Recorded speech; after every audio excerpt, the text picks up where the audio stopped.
চালের পায়েস করার জন্য আমি 1 লিটার দুধ নিয়ে নিয়েছি। এখানে দিয়ে দিচ্ছি দারচিনি, 2টো তেজপাতা ছিঁড়ে দিয়েছি, কয়েকটা এলাচ থেঁতো করে দুধের মধ্যে দিয়ে দিলাম। এবার দুধটাকে নাড়তে থাকবো কিছুক্ষণ। 100 গ্রাম গোবিন্দভোগ চাল ধুয়ে দুধের মধ্যে দিয়ে দিলাম।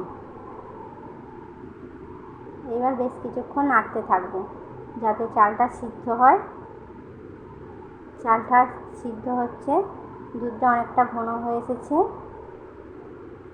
এবার আমি আলাদা একটা পাত্রে 10 টাকা দামের আমুল দুধ গুলে রেখে দেব। এইদিকে আমার চালটা সিদ্ধ হচ্ছে। চালটা সিদ্ধ হয়ে যাবার পর আমি দিচ্ছি চিনি। চিনিটা দেওয়ার পর কয়েকটা দেব গুড়ের বাতাসা, যাতে কালারটা সুন্দর আসে। কিছুক্ষণ নাড়ার পর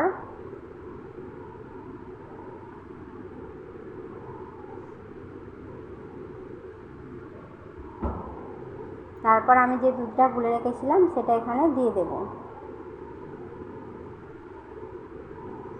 এবার আমি দেব কাজু কিশমিশ,